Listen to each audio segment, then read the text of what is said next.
afternoon. I'm Francesco Rubino, and I'm happy to co-moderate with my two colleagues, Dimitri Portnares, Torsten Olbers. And this is an interesting session. We're going to talk about the unknown unknowns. What a nice title, in metabolic and bariatric surgery. And of course, let's start with a less known procedure, which is gastric bypass, and Ralph Peterle will tell us more about it. Thank you, Francesco. Do I have my slides? All right. I think I'm going to talk about the pouch and limb length. These are my disclosures. So actually, we do know quite a bit about the mechanisms, but we don't know anything. But I'm not going to talk about that. But obesity, the gut talks to the brain. This is a fascinating field of research for all the young ones around in this room. Go for it. We have a pretty much standardized procedure. Definitely we had it standardized in the SM-BOSS trial, and still you can see here the 10-year results. Each line represented the percent excess BMI loss over the time. It's a large variety, even though you have the same operation performed. And why is it? It's different biology maybe, but what we don't know, let's start talking about the pouch. We don't know whether the pouch should be short and small, long and narrow.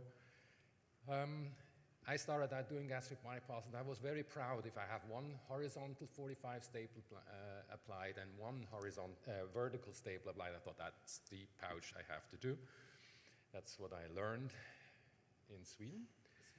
That's the Swedish pouch, but they have a lot of dumpings. We had issues with dumping. So there is a background of a prolonged food passage with a lower wall tension, Laplace laws, and a greater resistance to flow in the Passoy law, creating maybe a prolonged passage of food, leading to less dumping.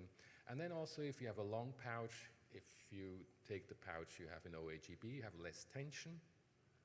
And if you have to do a GJ resection and apply a new GJ, you still have enough pouch. So there are some advantages, and if you have to make, or you want to make a ring augmentation instead of a torre for dumping, you can always have tissue that you can use from the pouch, and you don't have to go to the esophagus. But the longer the pouch, the more peptic ulcers. And in a study from Sweden, from the SORIC data base, they could show that every centimeter longer, you have an increase of 14% more ulcers. So we did that, prolonged our pouch in the idea of making something good to avoid dumping. We compared in a retrospective analysis of our data the short versus the long pouch, and you could see that the weight loss was pretty much similar, but we had an enormous increase in peptic ulcers.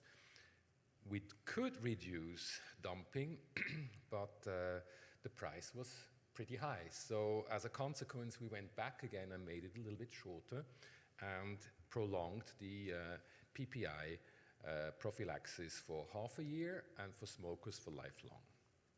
So what about the size of the GJ? Is that very much important? There are some series that compare 21 to 25 circular staples where you had more weight loss, that definitely had more strictures.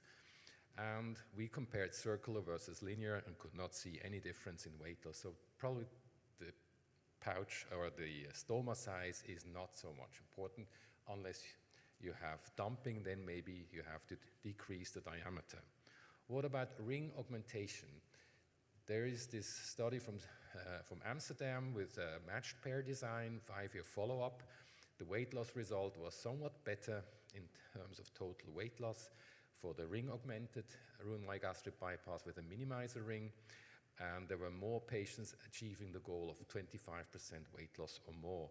And they described a very low number of dyspeptic and stenosis due to the ring, which is not my experience. But what do we know about the ideal limb length? We know we have a total bowel length that varies between 3 to 13 meters. In my experience, the best way to measure it is in the open surgery, but we don't do that anymore.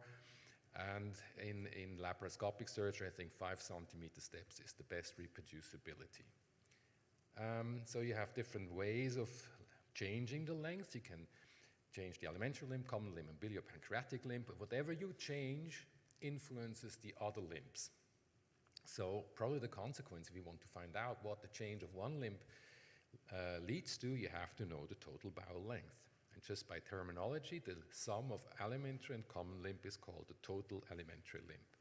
So you can increase the alimentary limb. This is done in the Ducati trial. Now there are 5-year results out. You have somewhat a better weight loss if you make a very, very long limb, roux limb, and the common limb is 1 meter. High remission rate, but you have more nutritional issues. I think these look to be very positive results, but the reality in the long run, 20 and more years down the road, we have 2 series in Switzerland describing this procedure, and we see now, 20 years later, terrible consequences of malnutrition.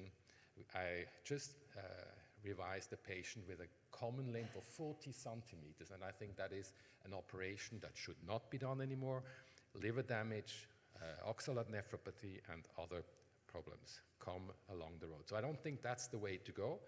You can shorten the common limb, and this has been done in this meta-analysis of trials describing the common limb. So you can go as far down to 4 meters, you should not have any problems, but if you go lower, you will have protein deficiencies. So it's also there, if you make it too short, the risk of nutritional issues increases. So what about the BP limb? We know that from biliopancreatic diversion, and there is 2 randomized trials out, the Elegance trial from Holland, where they compared a alimentary limb of 75, BP limb of 150, and vice versa. Their primary endpoint was total weight loss. That was not significantly better for the long BP limb, but it was in terms of of excess weight loss. They did not mention anything about nutritional deficiencies, and they did not have measured the total bowel length. Another one from Jutta Gislason's group, they had a construction of a longer and a shorter BP limb, but changed other limbs as well. They could also show that the longer limb led to a better weight loss, but they had more deficiencies. And there's one meta-analysis out there, more recent ones, but they include trials that had to be retracted due to scientific fraud. So there's no more actual meta-analysis that you can use, and there are some very old trials, and you can see that the weight loss was somewhat better, but there were more nutritional issues. And none of these trials measured total bowel length. There is a propensity score matching trial from the Dutch registry, where they had more or less 100 centimeters of BP limb, and they could show that the weight loss was somewhat better, but again, they did not address the issue of nutritional issues. And if you look at the Yomega trial, when they had a BP limb of 2 meters, they had, at least in the 2-year results, a higher rate of nutritional issues. So that's why we designed a RCT having 180 and 80 centimeter, but including the knowledge of the total bowel. We had our mouse model to show that, and we could also demonstrate that the very long limb, very long roux limb, BP limb led to starvation of the animals, so we had to adapt that. But if it's a long versus short versus sham-operated, weight loss was better, glucose tolerance test was better. So this is design of the trial. 15 centers from Switzerland, 1 from Finland, surprise who that is. And though we have a composite primary outcome, it's percent weight loss in a superiority way and deficiency rate in a non-inferiority rate at 5 years. And we will look at the pouch size to look at dumping and stuff like that. We have now, this is the flow chart. We have closed it in 2 years ago, and we are now in the process of analyzing the 1-year result. I'm just going to show quickly the bowel length measurements. They can be done in different ways. It takes less than 14 minutes, and if you really take 1 trocar more, it takes even less than 10 minutes. We had some complications. They did not lead to really complications early on, and it could be completed in more than 90%. And we had measured between 3 meters and 1050. That's the range of this series. So in summary, the ideal pouch size we don't know really, but probably large pouches are not so good, but long and narrow is okay. They lead to less dumping, less tension, more options, and more peptic ulcers. So you have to take a PPI that's dissolvable, that has a higher bioavailability for longer than we usually did. And the size of the GJ probably is not so important. Ring augmented bypass, we don't know what the truth is. There's no RCT around, so this has to be done for the people who really believe in that. And about the limb length, a very long alimentary limb and short common limb is dangerous. And the longer BP limb may lead to improved weight loss, better metabolic effect, but we don't know, possibly more deficiencies. So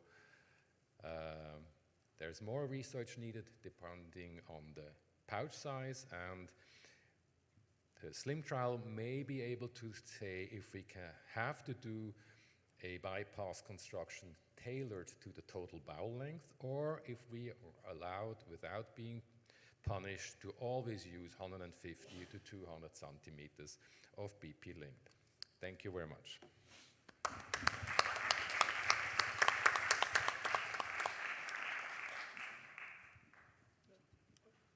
The floor is open for question. If I take the benefit of having a question for it, because I was just thinking about, now I'm coming from the Swedish side. You are semi-Swedish also. But dumping is a word that I think that we need to sort out. What do we mean when we say dumping? And I'm pretty picky with that. That the first symptoms, just to say that the first symptoms with dumping that we traditionally have, I would say that the patients normally have with a normal bypass, they have a few times over the first, it's just occasional when they do wrong. Otherwise, they shouldn't have dumping. The other thing is post-bariatric hypoglycemia. But if you have problems all the time, I'm thinking about that there is a problem with the bypass. But this is a context where I wanted to hear your thoughts about. That. What is dumping? What you mean with dumping? Well, I believe that carbohydrates, and especially sugar, are unnecessary in our diet. So bypass makes you avoid these, and that I think that is a very positive effect. But still, some patients, they have what we still call early dumpings, and they don't like that. And they cannot be avoided if you have a slower emptying of the pouch. And definitely the hypoglycemia, I mean, this is a total different issue, but you know the cases that we have, and they're very difficult to treat. You put the gastrostomy tube in the remnant, and then they improve maybe, and then you make a reversal, and they still have symptoms. And these are terrible cases. These are terrible. You make from one disease called obesity a terrible metabolic or endocrinological disease, and we have all seen these. And since we do that longer pouch, we don't have that. So that was just a name using the dumping to represent many issues about the fact that the pouch empties too fast, and that this is a disadvantage in my opinion. But maybe we have to find a new terminology, but I think everybody knows a little bit about the word. I have 10 minutes time, so I have to kind of shot. Yeah, thank you. Other questions? Please give him some hard questions. I'll ask you quick. You have, well, I have one for you. Here it comes. Well, congratulations for the conference. It's only a comment because we have the experience that when we were around the years improving the size of the biopancreatic limb, the patient lose more weight and finally with best results after 5-7 years. This is our field and our results. And the patient maintain to the stools soft longer during more time, and this produce really a best result in the patient, you know. And all the procedures with a really long biliopancreatic limb have more power, anti-obesity power, like SADIs, like one anastomosis gastric bypass, and then, in my humble opinion, is very important the size of the biliopancreatic limb. I think it's the best way to improve results is play around with the BP limb, but we just don't know how far we can go. Our mice that we did a very long BP limb, they died. And, Of course. and Yes. so the truth is out. That's the limit. unknown for me, that we just don't know how it is. That's why we need trials to address this issue. And then you have to know the total bowel length, at least to give these answers. Also, there should be a Thank you. mechanistic rationale as well. We actually did a randomized trial some years ago. It's called the Long Limb Trial in London with Imperial and King's, and we found no difference in diabetes remission or weight loss, but also we found no difference whatsoever in the GLP-1 response or whatever hormonal test we could do. So technically, we have nothing. But you did a ratio, didn't you? You did a ratio of the total bowel length, and you did not have fixed limb length, because that's why I changed. That's why in the design of our trial, I knew about your results. So I hope this is what's different. Okay. Thank you.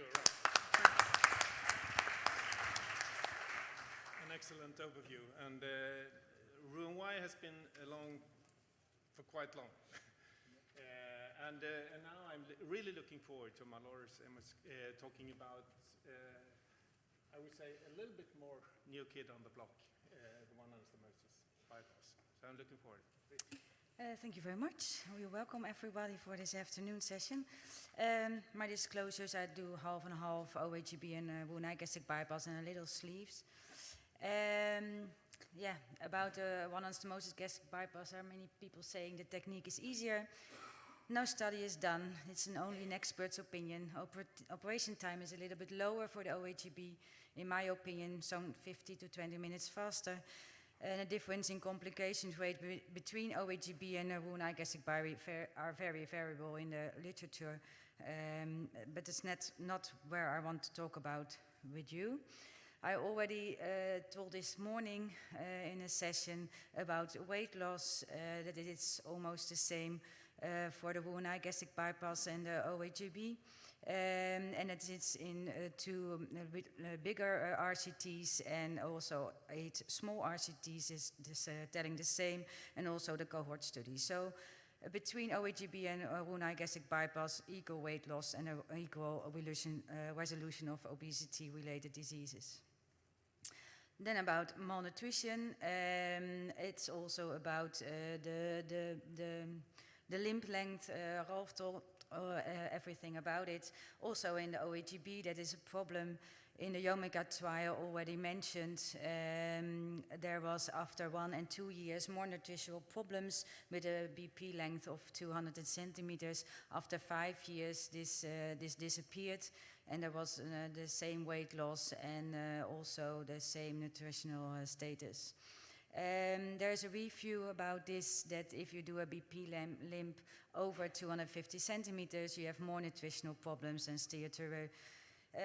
So limb length of more than 200 centimeters in OHGB gives probably more nutritional problems, but what is the optimal limb length? We don't know. Do we have to measure total bowel length measured from the cecum, a percentage of bowel length? Do we need 150, 200, 210? And can we really measure well? So there's a lot of studies needed about this subject.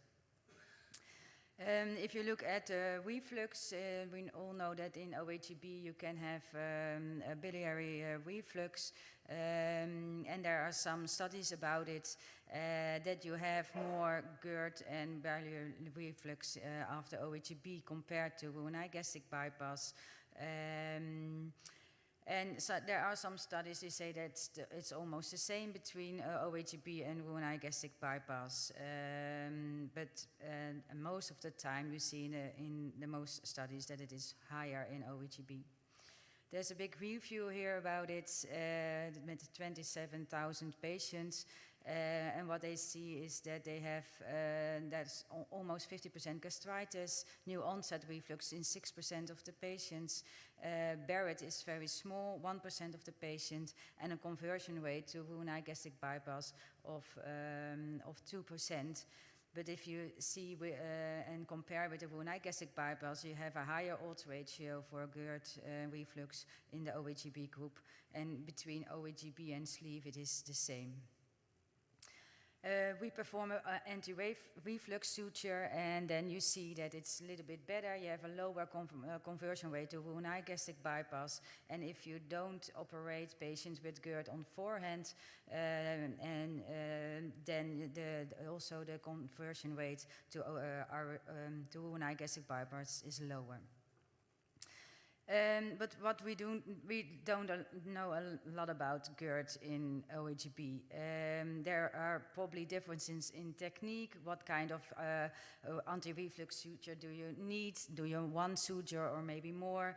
Are there better ways for treatment? And what is the very long-term effect of the GERD? We don't know yet. So also here studies are needed.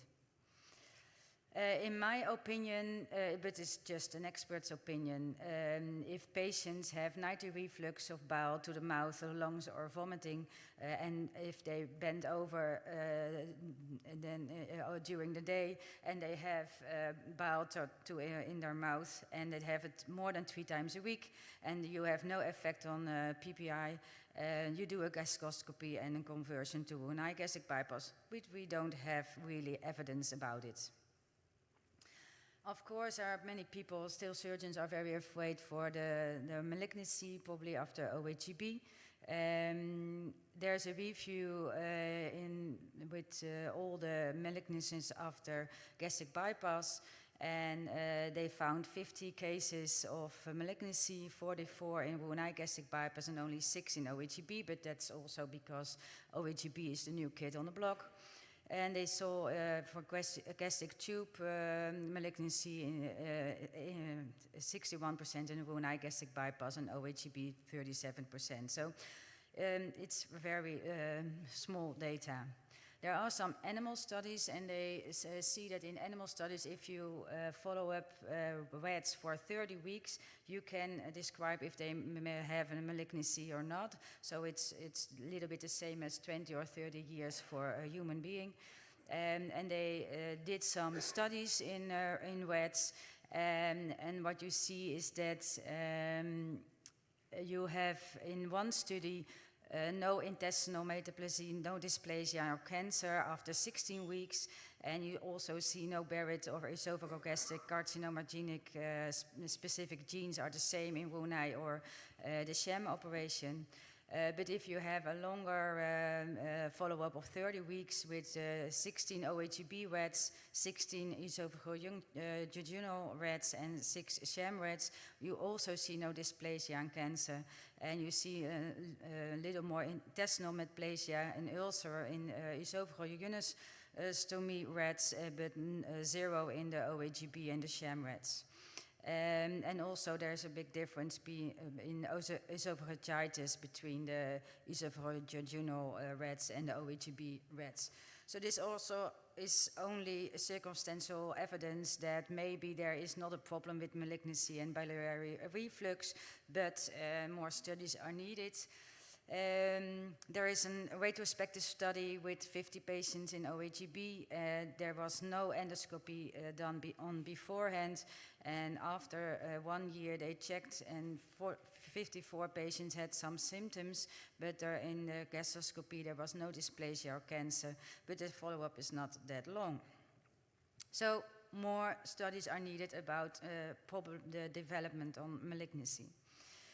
Then we have dumping syndrome. It's really dumping syndrome is early dumping or maybe late dumping or post-bariatric hypoglycemia, but all are different, have their own symptoms and their own pathophysiology. There's a review of 17 papers with 342 patients, and they used, all the papers used a number of diagnostic tools. And if they use the 6-stat score, you see an incidence dumping syndrome from 9 to 42%. And if patients have a self-reported list, this halved to 27%. And they described hypoglycemia range from 0 to 48%. And probably, maybe, or we don't know, it is more or less the same with Roux-en-Y gastric bypass. There are some people who say you have less dumping syndrome, but we don't know for sure because there is not a lot of evidence about it that really looking at dumping syndrome as a primary endpoint in the studies. So we're doing a review now on that, and we hope that we have some answers next year. And then you can look at abdominal pain, because some people say, why are you doing an OAGB if it's almost the same as a Roux-en-Y gastric bypass? And I think that's a very good question. And some people, some surgeons think, okay, maybe there is less abdominal pain in the patients with the OAGB. Some people say there is no internal herniation after OAGB, but that is not true. There is still internal herniation because you only have the space of Peterson. So maybe OAGB have less than the Roux-en-Y gastric bypass. There's discussion about the ulcer, what also the Wolf already told us about the length of the pouch and the influence on ulcer. Maybe that OAGB has more ulcer than Roux-en-Y gastric bypass, but there are not a lot of studies about that. Maybe you have a problem with bacterial overgrowth in Roux-en-Y gastric bypass and the longer blind limbs, but we don't know. Maybe you have more adhesions in the Roux-en-Y gastric bypass because you have a uniostomy, but we don't know. And maybe the enteroenterostomy in itself gives more problems and abdominal pain in patients, but also we have no studies on that. There are no RCTs with this as a primary endpoint. They're not, if you don't have RCT or big cohort studies really addressing this, you have no review of really meta-analysis. And there are some small cohort studies, and in some studies it is mentioned as a secondary endpoint, but I really think we need more studies to see what is the difference between OAGB and Roux-en-Y gastric bypass about its subject, and then we can discuss, do we need to give our patients an OAGB or not? That's what I can tell you about all the things we don't know about OAGB.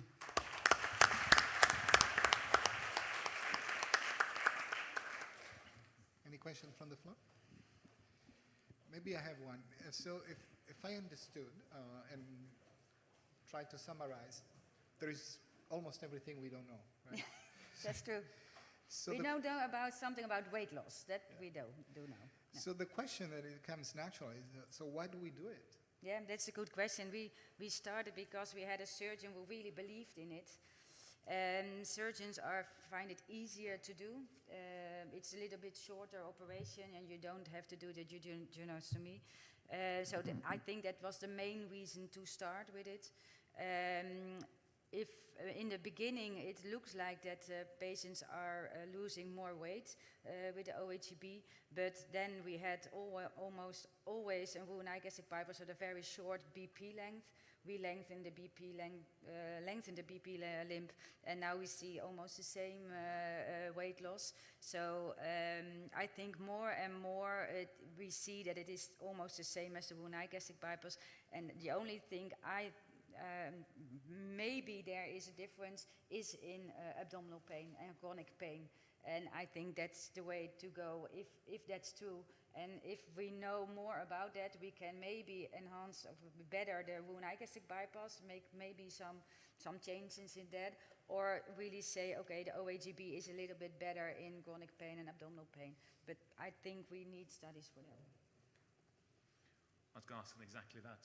Note that if the Roux-en-Y, the Achilles tendon, I'm saying this in this panel, is the jejunostomy, is it not time to stop looking at weight loss, consider them equivalent, but actually look at endpoints that are functional abdominal pain? Is that what you're saying, more or less?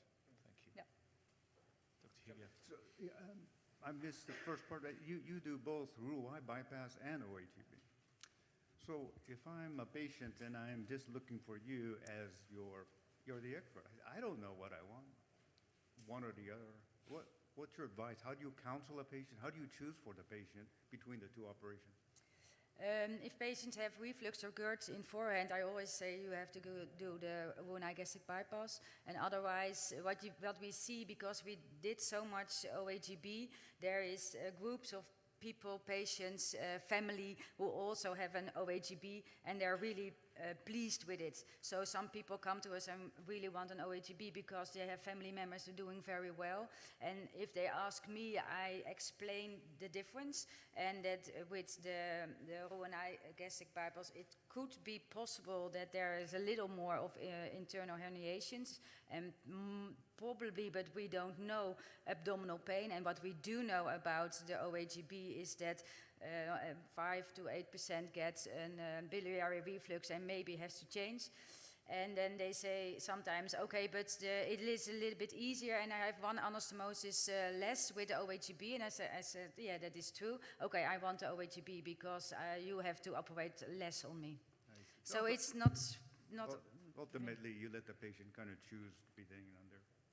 I try to explain it the best that I can, all the unknowns. Yeah.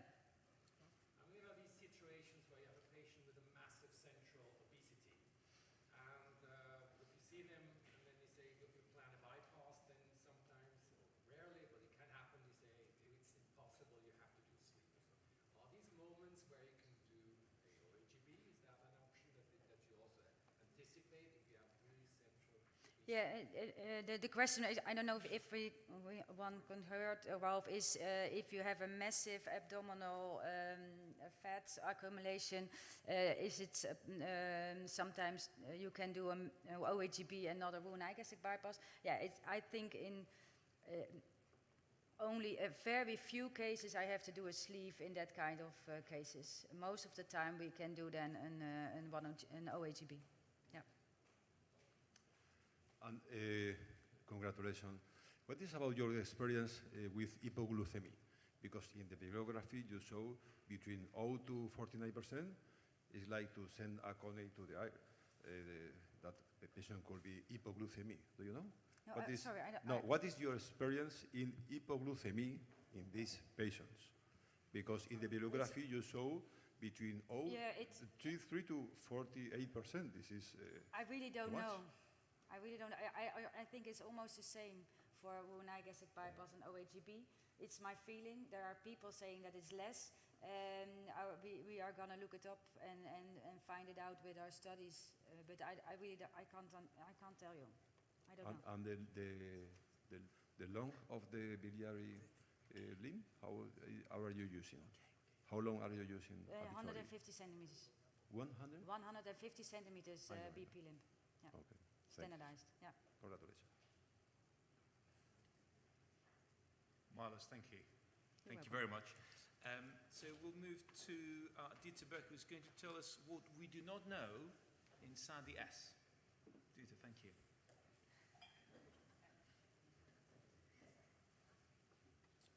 Okay, dear Chairman, ladies and gentlemen, thank you very much for the organizers to have me here. The first disclosure I have to make, I changed the title. What I don't know, and the reason why I changed the title you will see in my disclosures. SADI S is not a procedure that's done in Germany. It's not among the guidelines, and I thought maybe the organizers wanted me to learn about this because I had to dive deep into the literature in order to get this talk going, even though being a bariatric surgeon for more than 30 years. So what I'm telling you is not personal experience, it's really going into literature, talking to colleagues and trying to get information out of this. Okay, what we don't know. The first thing I was really having a hard time is finding out how much SADI S are really being done around the world. And I can tell you for Germany, we do about 24,000 operations a year, and I have access to the registry, and we did 123 last year. So that's not a whole lot, and that's partially because, or mainly because of the fact that it's not in the guidelines, and it's individual counseling to do this operation on a patient. But on the other hand, even in the United States, it was difficult to get online information. The best I could find was a national data set that said it had about 2% of all bariatric procedures. That would come up to about 3,000 in the United States. And even in Spain, which is, I would say, the holy grail of the SADS, there's no data published on how many are actually done. So difficult to say. So I say, well, no problem. We have our if-so report. It's got to be there. No, because it's all figured or accumulated in the other procedures. So there's a whole bunch of other procedures. So we actually, at least I could not really find out and tell you during this talk how many SADS are being done around the world. Well, just a little bit about what we know. What is the SADS? It's a simplified evolution of the biliopancreatic diversion with a duodenal switch. It combines the sleeve gastrectomy with a single loop duodenal inlet bypass, and it's first described by Sanchez-Prenaute and Torres in 2007 in Madrid, and from there on has made its way, I guess, throughout the world. It is endorsed by ASMBS as a standard bariatric procedure in difference to Germany, for example. And the key characteristics are there on your left. You can read by yourselves. I don't have to go into detail. What I think is important that the common channel that was already been addressed in the previous talks is, I think, a very key factor about this operation. Do we really know about the indications? Well, those are the ones that are being stated in the publications about this operation. It's for a primary candidate for surgery, then the BMI is suggested to be high, above 50, with metabolic, comorbidities is wrong, gotta change that.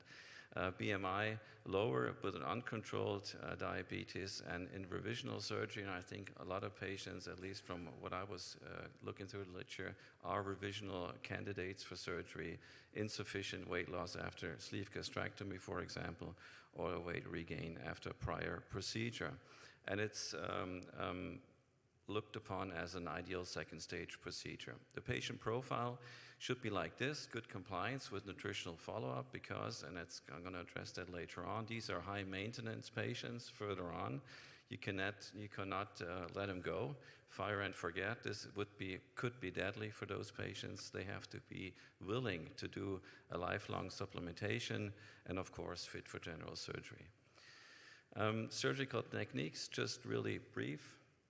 Sleeve gastrectomy has to be part of it, then duodenal transection. And I think this is a little bit the hot point about this operation. All of the elder surgeons in this room who do also gastric cancer surgery know that the duodenal stump is a really difficult place anatomically, and it also in this operation, the one point that might come up with problems down the road or in the days after the operation. The mechanisms of action, number one, of course, after the sleeve gastrectomy is the restriction. It's about the same as if you do just the gastric sleeve resection, but then you also add the hyperabsorption by bypassing the duodenum and therefore reduce caloric and fat absorption. The common channel is described to be between 250 and 3 centimeters and should not really be less than that. The hormonal changes are the ones that we would expect in other bypass procedures as well. So the incretins are increased, and that is, of course, a main factor for hormonal change. If you look at the weight loss outcomes first, there are a couple of publications I will go into a little further. Weight loss is high, excess weight loss also. The mean BMI at 5 years from a pre-op of around 50, so really high BMI, went down to 31. Long-term evidence at 6 years, and that is the biggest and the best trial we have on the SADI, is for Maud Robert and the French group, published in Lancet 2025. At 6 years, the mean BMI changed a lot by 17.6. Weight loss failure rate significantly lower compared in a prospective randomized trial at 5 years. And this was the curve from the original publication. You can see that the SADS group has a lot higher excess weight loss, significantly higher as compared to the Roux-en-Y group. The metabolic outcomes kind of reflect this. The TD remission was 77%, and other metabolic benefits were also shown. And the SADI sleeve trial, as already mentioned, confirmed the superiority over the Roux-en-Y with a little bit higher perioperative complication rate, which is, I think, attributed to the denal stump and also to the anastomosis in that region, of course. There's one meta-analysis from Sabatella published last year, and you can tell that in this meta-analysis of 8 studies, in comparison to Roux-en-Y, there was a significant improve in most of these addressed factors. I think the last one, hospital stay, less 0.69 days, does not really matter. I think we can forget that, but the other ones I think are rather important. And to state what Maud Robert said in her conclusion, we believe that SADI-S should be considered a part of the standard therapeutic armamentarium for bariatric surgeons, particularly for patients without history of previous sleeve gastrectomy and with type 2 diabetes. If you try to compare to sleeve gastrectomy, that is of course a little bit unfair because there are 2 different operations, and it's one that adds another factor to the sleeve gastrectomy. And of course, with all these looked upon facts, the SADI looks better, but then of course we have the trade-off stated at the bottom, gotta go back, that there's a higher nutritional monitoring required. So these are high maintenance patients after this operation. Looking at the complication and safety profile, already stated, anastomotic leak is low, bleeding comparable to Roux-en-Y, 30-day and reoperation about the same. Mortality rate on the long term is low, consistently below 0.5%. So this is what we expect from a robust bariatric operation. What is important is the nutritional considerations. We have, of course, to look upon the protein input, the micronutrients, the fat-soluble vitamins, and we have to have a rigorous follow-up protocol to take care of these patients. Quarterly visits in the first year, later on they can be considered to be a little longer, but if you lose a patient and follow up with this operation, he might run into serious problems. So let me summarize the key evidence. The biggest one we have is from the French group, the Lancet publication on 25, and also the review from also 25, and of course then the primary publications from Spain and others. So we know a lot, but there's always room for improvement in science. We know about this, so I'll just put out a few questions that we still need to solve. Who actually is the ideal patient for the SADI-S operation? What about the NSAID contraindications? It's probably there because it's sleeve gastrectomy plus something else and also another an anastomosis. What about medication malabsorption after SADI-S? No studies out there, so we just have to figure it out and try to find the best way to take up this information. Any particular concerns about pregnancy? We don't know about that. Is it a primary or a secondary operation helpful, for example, for a sleeve gastrectomy patient that is not doing well? And who should perform this operation? It's not easy, so we should not advocate it to centers that are not really into more difficult bariatric operation. I think that's also important to state at this point. And again, is there a benefit for the robotic operations? Talking to robotic bariatric surgeons, they state yes, there is, because the denal stump is better to access via the robotic approach, something we could, I think, tackle during the discussion. And do we have a safe and standardized follow-up protocol, including easy-to-use supplementation as we have for other operations? At this point, I don't think we have. Some of these questions are, of course, answered by our parent society. We have the position statement of the IFSO revised and published 2 years ago, and there it states that however, it's an impact on other comorbidities remains inconclusive at that point. Despite significant efforts, high-quality evidence on SADI remains scarce, prompting IFSO to advocate for increased registry participation, publication, and long-term studies and results, and of course, RCTs. And the last picture I show you is from my OR, as usually looking at the wine-growing hills along the river. Thank you very much.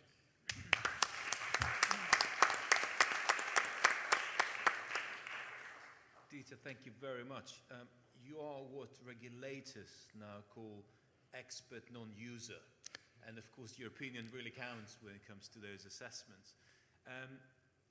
Until we get someone else to ask a question, the question I'll ask you is that what is the one study that you will propose in this field, in SADS, that will change your practice?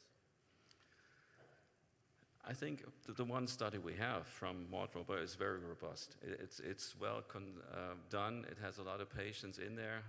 And this would be the one that has to be considered. But again, it's not my personal opinion. We have to put this into our national guidelines in order to advocate this operation. So even if I say, yes, that's the way to go, I would be walking on thin ice at that very moment.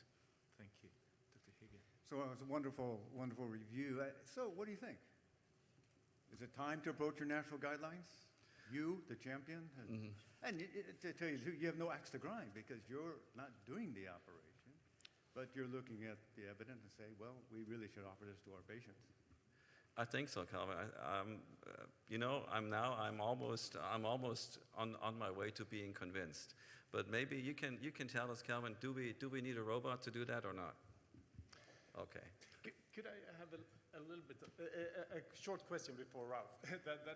We have some kind of spectrum in bariatric surgery where we have inefficient operation with great safety. And then we have the most efficient operation like DS with poor long-term safety. If you have a scale of 10, where do you place SADI on that? 5.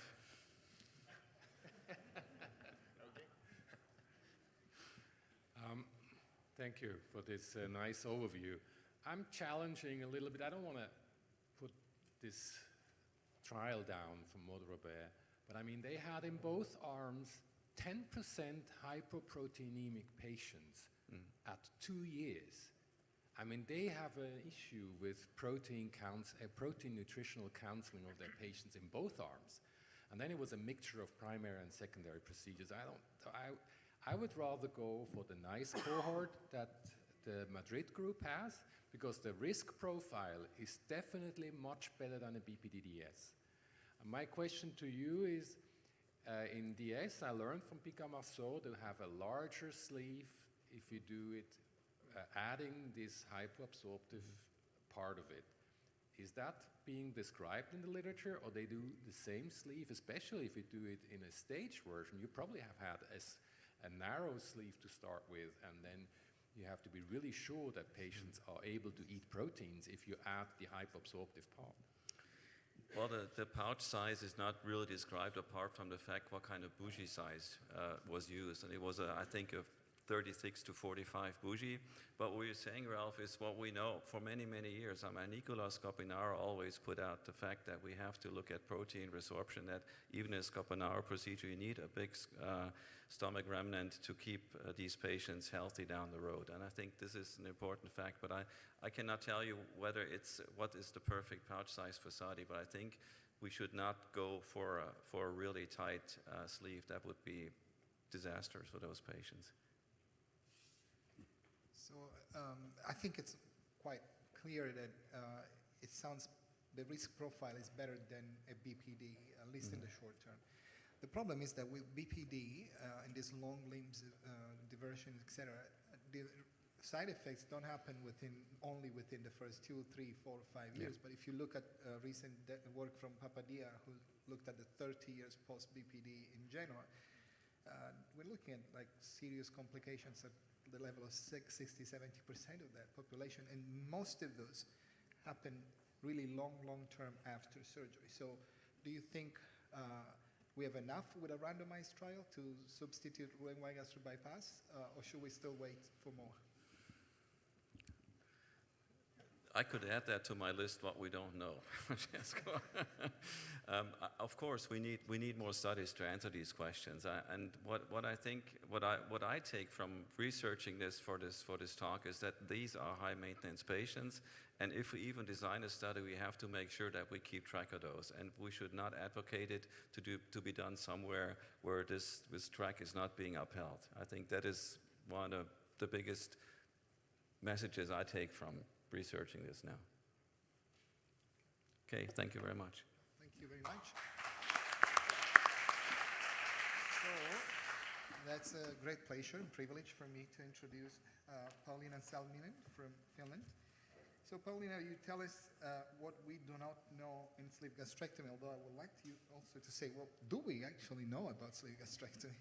Yeah, exactly. So thank you very much. And my task was to assess the knowledge gap of sleeve gastrectomy. So my disclosure slide actually is relevant in this context. And it would be strange if I would not believe my own results, because after our 10-year paper, actually the figures were the other way around before that. So with our 10-year data, I actually changed the practice to increase the number of Roux-en-Y gastric bypass procedures. So I do think that when we look at the major knowledge gaps, I would say that technical issues can always, of course, be addressed, but at this point, I think we're already quite at the stage that we're able to do a technically solid sleeve.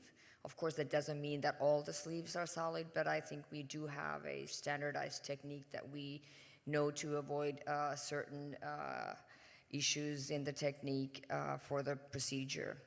But I think these are the major knowledge gaps, because when sleeve gastrectomy became the most common procedure about 10 years ago, really there was no long-term data. We did not actually know, so we just started doing sleeve gastrectomies as a standalone procedure in the idea that, we have no idea what happens at long term. So now we actually do. So I think the long-term durability is a key question.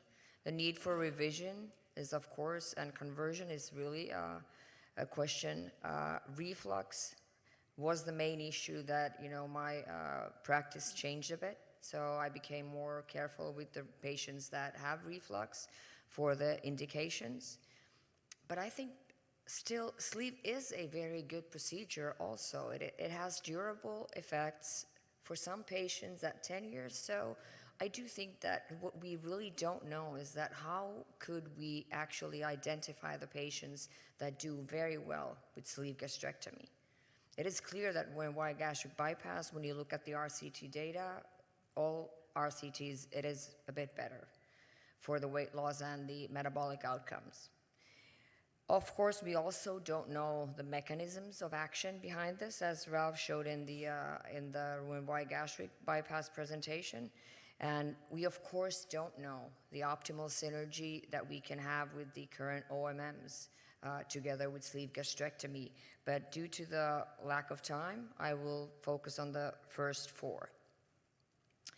So also for the lack of time, I decided to take our 10-year data from our sleeve pass trial and the Swiss SM-BOSS trial with the very good follow-up in both. This is the flow chart for our sleeve pass trial. So we initially had 240 patients, 121 randomized to sleeve gastrectomy with a 10-year follow-up rate of 85%, and 78% of the patients underwent gastroscopy at 10 years.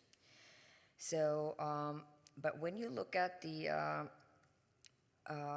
conversion rate, and I'm going to get back to this when we talk about the SM-BOSS trial. So 18 patients were converted to Roux-en-Y gastric bypass during the 10-year follow-up, 14 out of these for GERD, and 2 for complications, and 2 for, there's a no-no word, for inadequate weight loss, so suboptimal response.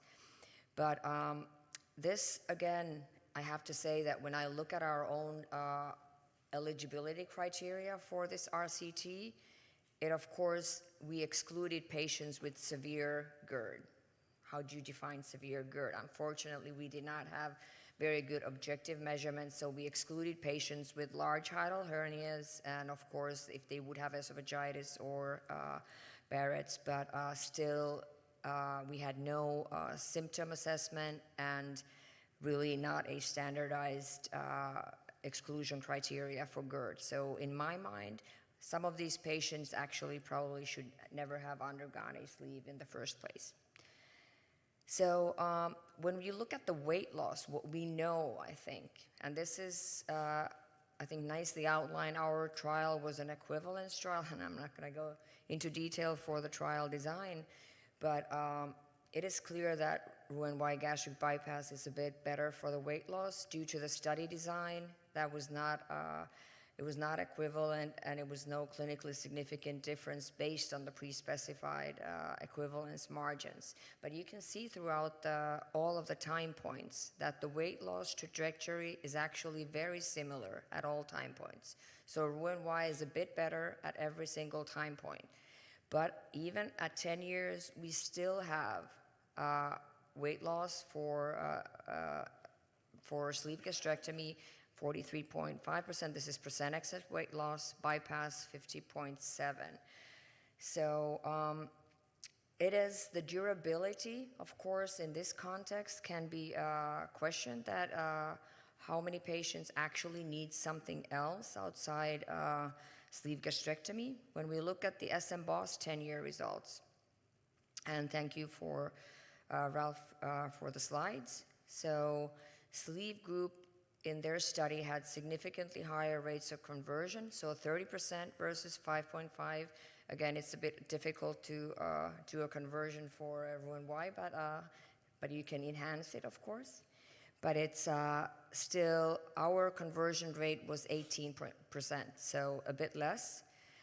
For sleeve gastrectomy in the SM-BOSS trial, the indication was reflux, suboptimal weight loss in 30%, the majority, half of the patients for reflux. And again, these are very intertwined. It's a lot of times it's both. So, and then for suboptimal weight loss, 6 patients in the Roux-en-Y gastric bypass group.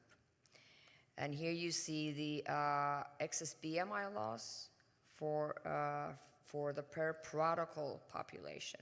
So this means that the patients that were converted from sleeve gastrectomy to Roux-en-Y, of course, you excluded them, right? You did not put them in the bypass group.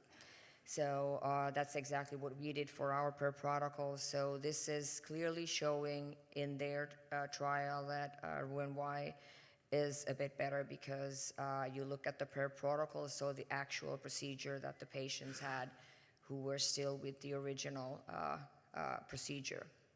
So when you look at the probability of conversion over time, so you do see, and we don't know what happens. Does this curve continue to grow? So do we have to convert more sleeves, or will it be stabilized after 10 years?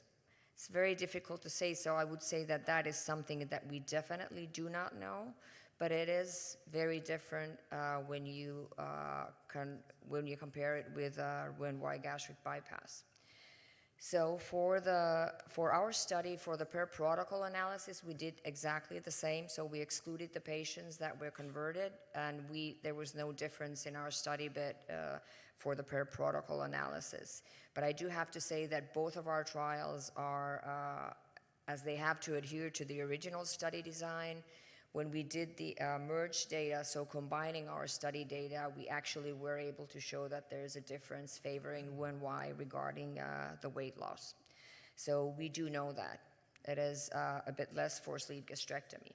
I think what we now also know that, in my mind, GERD is a major issue.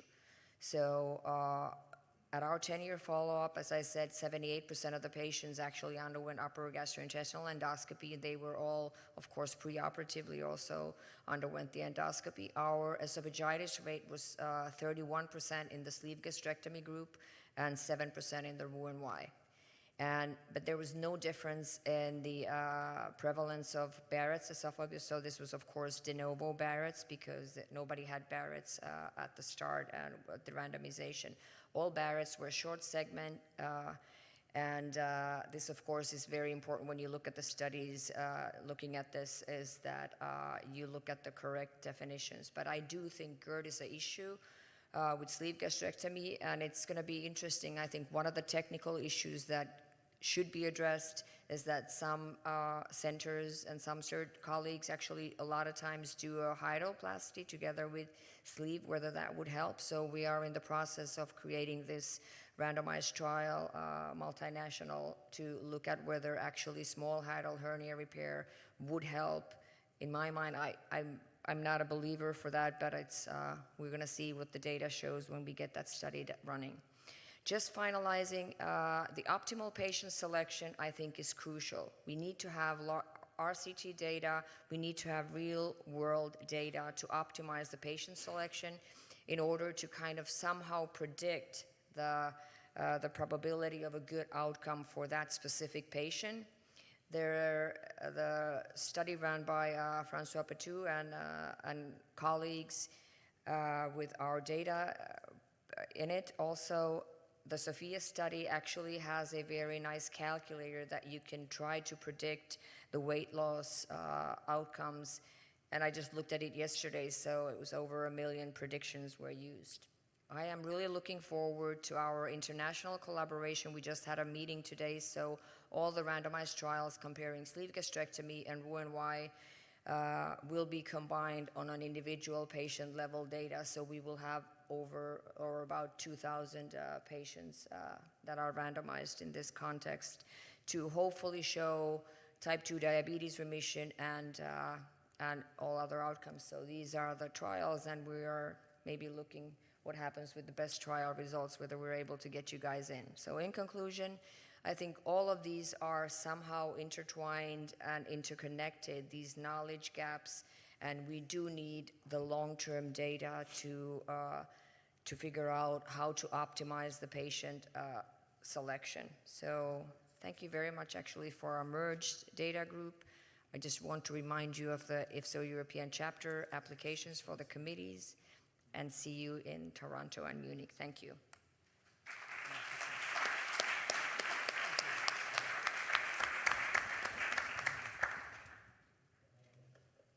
Questions? So there's a significant number of revisions with sleeve gastrectomy, and as you said, we don't know if it's the end of the story. I think it's going to be interesting to see what our 20-year results look like. We already have the 15-year data, and we're going to redo the endoscopies at 20 years. So it's going to be interesting to see whether that trajectory actually continues. Cynically, that might actually guarantee bariatric surgery as future still. Have you figured out what is the reason for GERD being such an Achilles heel of sleeve gastrectomy? Is there something in the technique? That's actually, due to the lack of time, I think that's a very interesting question. And I do think it's worth assessing, because I personally don't believe that, when you look at fundoplications, it's like, when you have to redo them, usually it's a problem with the hiatus. So it's not, I don't think that's going to help if we do something with the hiatus. I just think that's patient selection. If you have something that already predisposes you to GERD, I change that in my practice. I don't want to offer sleeve gastrectomy to those patients. That would not be optimal. Or if the patient actually wants to have it for some reason, they have to be fully informed that this is a risk that they're going to have. Calvin? Yeah, first of all, thank you. Thank you for doing all these randomized controlled trials. These are not easy studies. They're very expensive, very labor intensive, but it really shows us, really helps us with the knowledge gaps. My question is one more that maybe you know or don't know. It's anecdotal, because they're such small numbers. Of the patients that you converted from sleeve to bypass, did they behave similar to the primary gastric bypass cohort, or were they somehow different? That's a very interesting question, because that's why I asked how I wanted to make sure that, we did it the same way. We looked at it, but it's like such a small number, but it seems that they're doing actually quite similarly to the other bypass patients. Yeah, exactly the same. So So just one more, so on the reflux. So imagine a patient who you don't do a bypass because of some issues with intestinal rerouting, so you choose a sleeve, and then that person develops a very severe reflux. What are your options at that point? So severe reflux after... After a sleeve, but in a patient who cannot tolerate a rerouting of the bowel, so you cannot convert to gastric bypass. That's a bad it's very situation. That's a bad situation, I would say. Really bad. Can we have short questions? Yeah. Short answer. Yes. Thank you, Paulina, for very good data. Tell me, 10 years follow-up, it's, I think, was it 2012, 2013 years when you perform the sleeve. What do you think the technique of sleeve? Does it change? Because in my practice, it changed completely. We see that it's now better than it was 10 years ago. And what do you think about the next study, and what are your thoughts about it? No, I know. We actually have discussed this, but then again, we would have to redo these studies, and that would be like really, really tedious. But it's like, yeah, again. But I do get it, as the technique of sleeve gastrectomy has not so much for the Roux-en-Y. That's already standardized with the limb lengths, but I agree. So maybe the sleeves we are now doing are actually better than the ones that we used to do. Okay, Fully agree. Short question. Ruby, Czech Republic. We know that GERD is an issue in case of sleeve resection. Why it is not an issue in SADIS? Well, that's actually what I was thinking when Dieter was giving the presentation, because in my mind, when you have a sleeve patient that has suboptimal initial clinical response, so they often also have GERD. And it's like, for the SADI, conversion to SADI, that kind of scares me, because I do think that reflux is also associated with the SADS procedure. And I think that's the big caveat in that conversion idea. Thank you very much.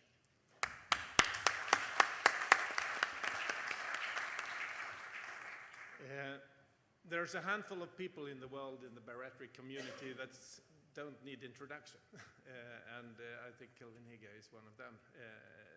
I've been in the field for 20, 25 years, and you've always been the superstar in bariatric surgery. So we want to hear something about the reversal of anatomy. Well, thank you so much. It's a wonderful session on what we don't know, and clearly there is no limit to what I don't know. So I think I'm very appropriate to give this talk. But really, how many bariatric procedures can we truly reverse?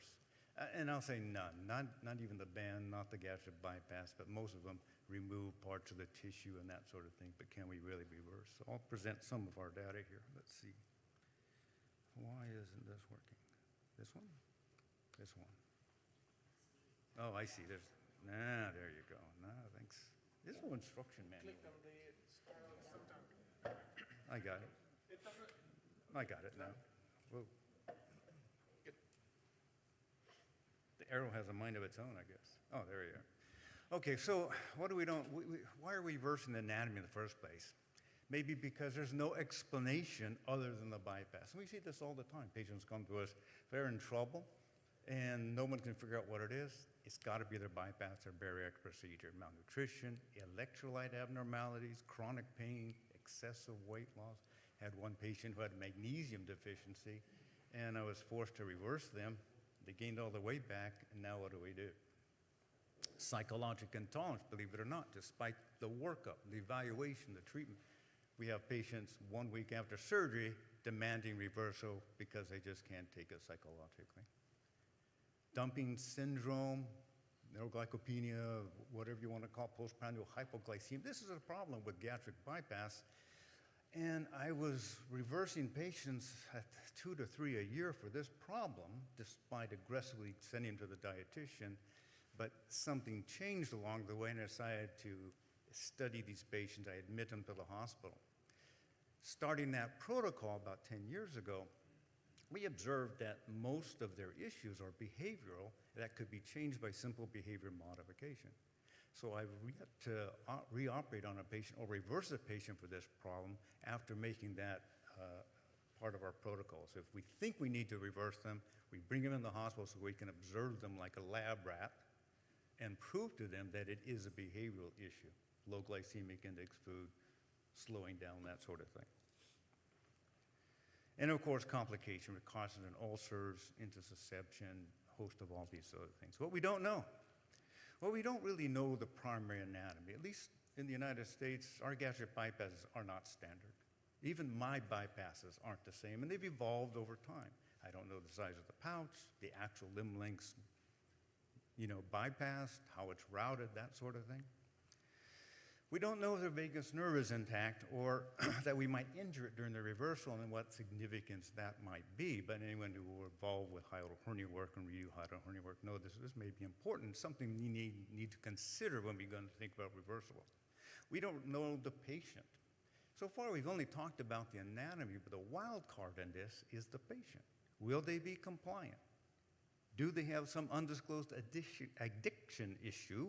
And many of them do. And will they do follow-up? So far, hypothetically, we've been talking about the perfect patient that comes to clinic, that follows up, that takes their vitamins. I don't know about you guys. That's not my patient. And so if you ask me, I believe all the data. The bypass is better than the sleeve in almost every category. But what if you take a patient that will never follow up, never take vitamins, and has to go to the emergency room for all their care? What operation am I going to offer them, bypass or a sleeve? And we don't know if the reversal is going to help them, no matter what. That's still an unknown. What do you know? We know what their current response to their current anatomy. And so revision work is somewhat of a black hole or black box. You don't really know. But at least if you go back in history, you know exactly how they responded. So you have one point of evidence that you didn't have before their primary operation. What happened to them after you altered their anatomy? You know their state of ignition, or at least you should. You have their history of follow-up and compliance. But one thing you do know, if you're going to reverse somebody, they are in serious trouble. Otherwise, you're not thinking about reversing their problem. And so it's not an elective one or this other. It's, okay, there's no other alternatives. I got to reverse you. It's the end of the line. And this is something that surprised me and shows how much I don't know and my ignorance. And I just heard a talk at ASMBS just this week about what the Mayo Clinic people do and establishing whether or not you have vagal nerve injury. And because we all know that even in the best of hands, we can unintentionally injure the vagus nerve with any hiatal hernia dissection, and with every operation we do, we're operating more and more and doing concomitant hiatal hernia work and things like that. There's a poor correlation between symptoms and gastric emptying, and one thing we do know that gastric electrical stimulation and Botoxing the pylorus and that sort of thing doesn't really work that well. But this paper was written over 25 years ago, and what I discovered was that this has a high correlation, a sensitivity of 83%, the specificity, it was pretty good at 92%, and a positive predictive value of 90%. And this is measuring postprandial, or at least pancreatic polypeptide levels after sham feeding, which is a test I've never heard of and we don't do in our hospital. I'm just throwing it out there because it was something new to me. It may be something new if you're ever thinking about whether or not you need to know what the vagal nerve does. This test is your bet, okay? So we published our results on 96 of patients that we reversed over the years. Most of them were due to marginal ulcers. And marginal ulcers and gastric bypass, that's the hidden secret because nobody really knows what the marginal ulcer rate is. But I can tell you, it's a lot more significant and a lot greater than you think it is, and it's a bigger problem. And most of the time, these ulcers are taken care of by non-bariatric surgeons out in the community who don't have access to a bariatric surgeon. Malnutrition, chronic pain and nausea, and of course, reactive hypoglycemia. Now, the thing to guard from this is that the complication rate is extremely high in our hands, at least in my hands. 30-day complication rate is nearly 30%, 10% leaks, sepsis, on and on. Meaning that reversing a patient is not a trivial operation.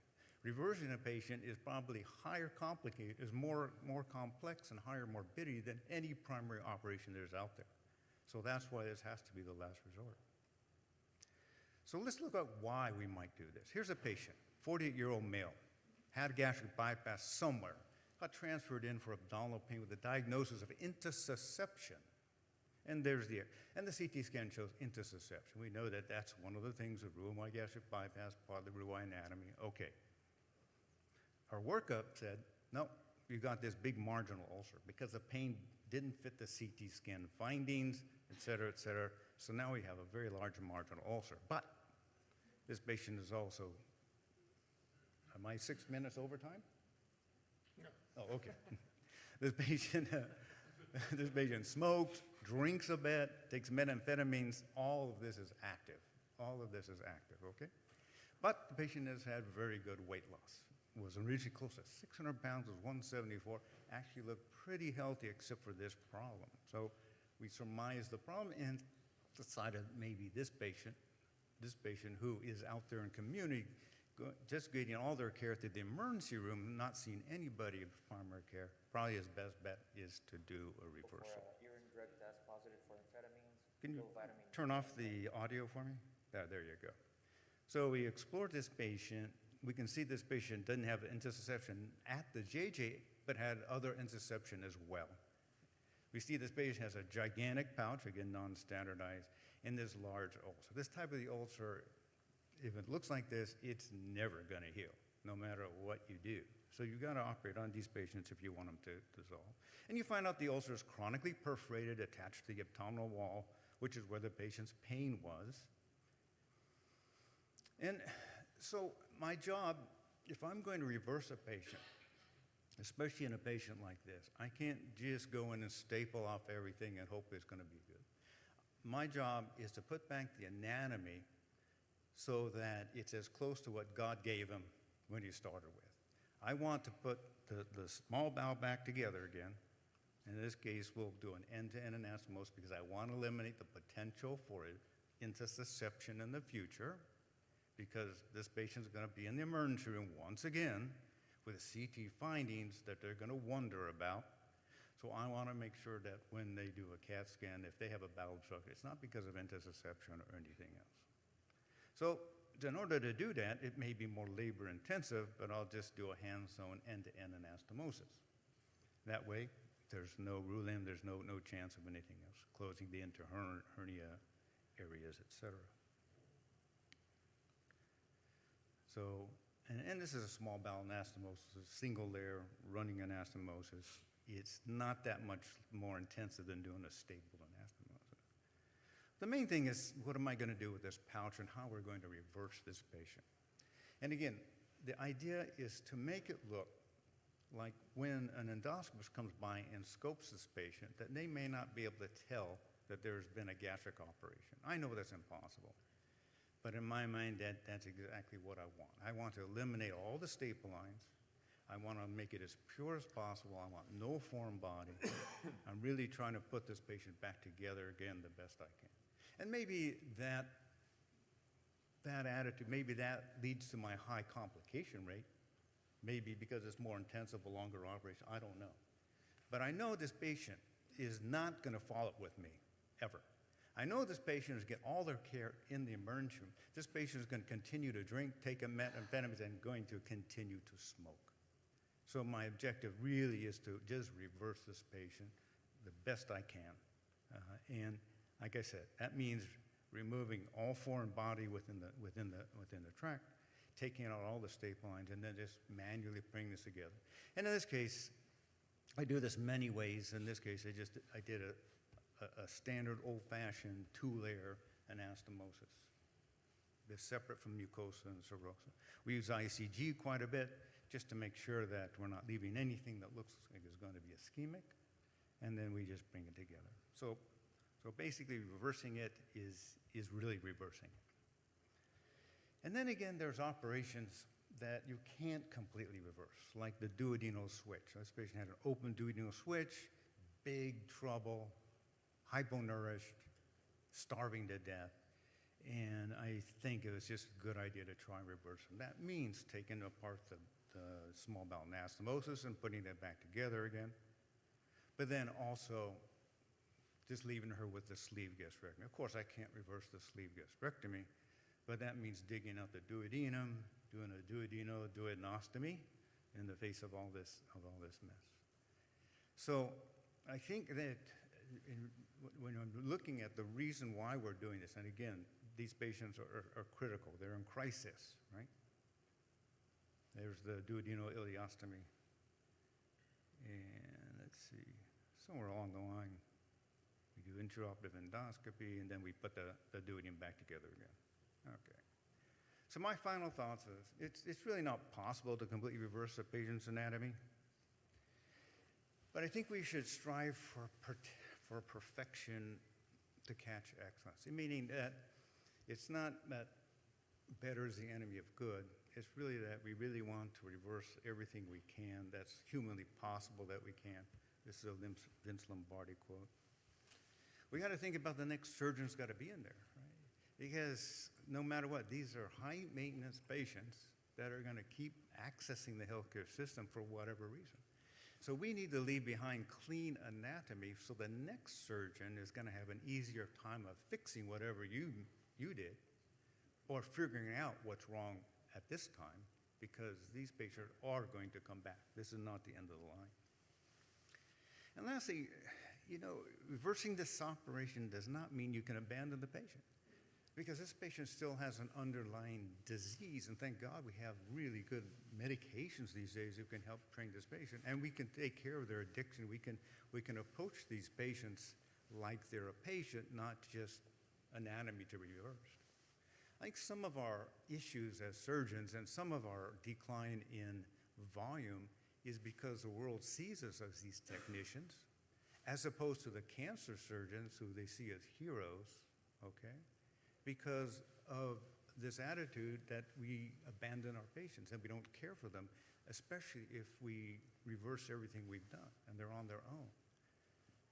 But perhaps if we reach into ourselves and say, okay, we're doctors first, surgeons second, and maybe that needle will move a little bit and we'll have better penetrance and that more credibility among the lay public that we actually take care of our patients, care about the disease, and not just care about doing an operation. Sorry to be preachy. Anyway, thank you, folks.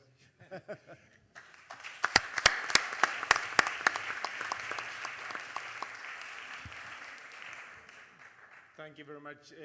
While you prepare to have questions, I have one to you. That you had a good saying that you put it as much as God gave the anatomy from the beginning, having it back. But we are more leaning back to taking the rule limb out, especially if there's a problematic rule limb. What is your thought about that? It's kind of a small part of the gut. Oh, yeah, sure. If you think the rule limb is a problem, then I would just remove it. If this patient didn't have this history of intussusception and it was a short roux, I'd just chop it off. But if you have a meter of small bowel, I'm not going to, they own that. I'm not taking it away from them. I'm just going to put it back together again. The only thing is that it makes the operation slightly more straightforward, because you just have cut the elementary limb and then you take out the rule limb. True enough. But I mean, again, do we operate because it's easier for us, or do we operate to what's the unknown? See, the unknown in this patient, what if in the future they have a volvulus and they lose 30% of their small bowel, and you kind of wish you had that bowel still there, right? I see your point. But again, if we could argue maybe that you still have the main problem is weight regain after a reversal, and then you have a little bit more transit to the distal part because you don't have this part of the jejunum, so you have an exposure of but that's. I think it's good to think about every patient and their problem individually, right? Mm-hmm. I mean, if you go in and measure and they have 10 meters of small bowel, it's not going to make a difference no matter what. Exactly. So that's what I meant. But just having that as an option to take the rule limb back. No, absolutely. But then some patients, they only have 3.5, 4 meters of small bowel total too, right? Anyways. Well, congratulations for the amazing films of surgery. What do you think about the recommendation to turn gastric bypass to sleep to avoid recovery the weight? If the person, if the situation of the patient, you can do it to turn the gastric bypass to sleep, not to normal anatomy, to sleep. So, yeah, I mean, that's not really restoring the anatomy, but we do this quite a bit. Gastric bypass to a sleeve gastrectomy, and that's not a trivial operation either. That's, that to me is at least a two-stage operation. Gastrostomy, and then removing the stomach after everything's healed. And that's specifically for certain reasons. I mean, that's a good operation for, let's say, not weight loss, not nutrition, just simply marginal ulcers that won't heal, for example.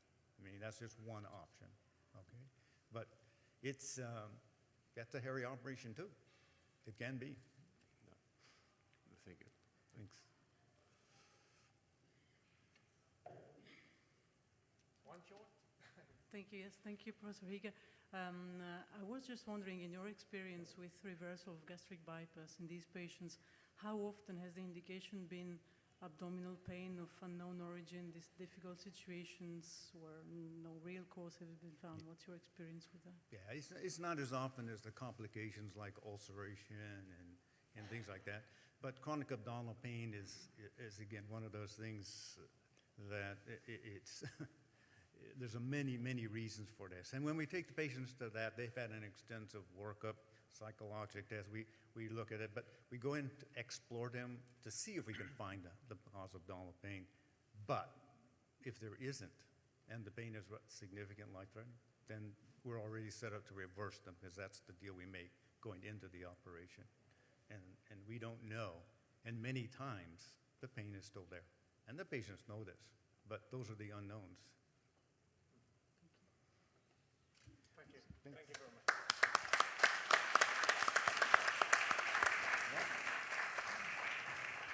I think it's proper to say last but not least, Dimitri Purnares will tell us about how to innovate safely in metabolic and bariatric surgery. Thank you, Francesco. It is humbling being here in the unknowns about bariatric surgery. What I do know is that I'm standing between you and coffee, and the session is about to finish in 2 minutes. So what I'll do is I will not show you any slides, but I will share some thoughts on how to innovate. And it is easy to be philosophical after Socrates has just been quoted a minute ago.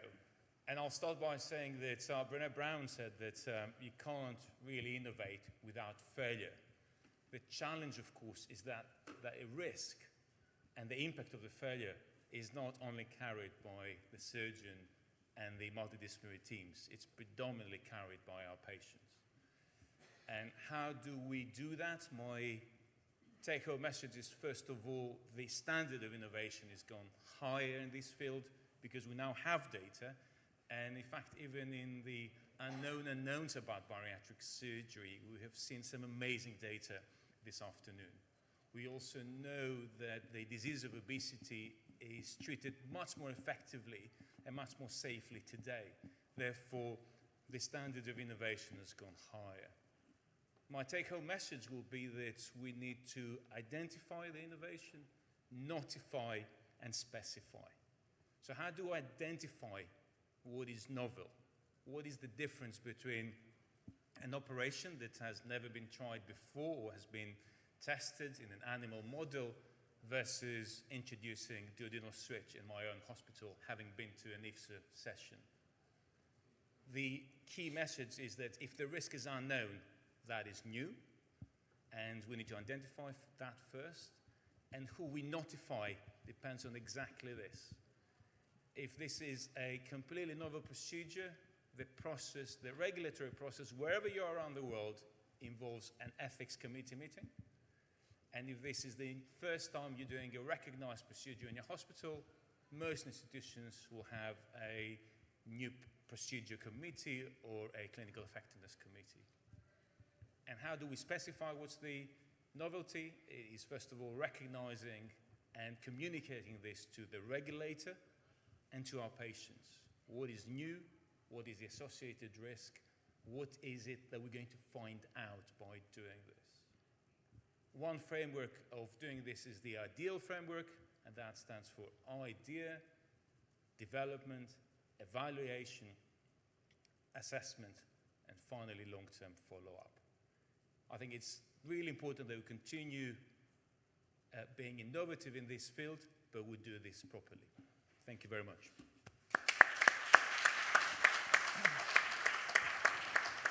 Well, thank you, Dimitris, for being very much to the point. You call it ideal, so you start from the idea. And I think in many cases, breakthroughs happen serendipitously. You just find something we're not looking for. But don't you think that in medicine and maybe in surgery, we should start from a question first? So in other words, having a question we're trying to address, and then potentially an idea, and then all the rest you mentioned. So change that acronym in QIDL or something like that.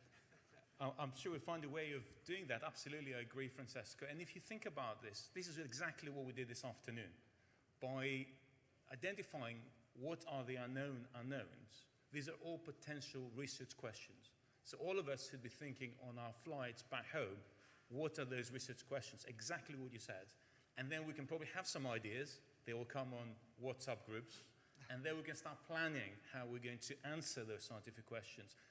And I would go with some of the principles that this field has demonstrated really well, which is using experiments, doing animal experiments and animal models first, and then after we've established that, looking into mechanisms, and then getting into prospective cohort control studies, first in humans, and then randomized clinical trials. Absolutely. It all starts with a question. And I think that's exactly what the session did. I definitely have a lot of questions. Was that the good last word in this? Coffee next. Thank you. Well, thank you.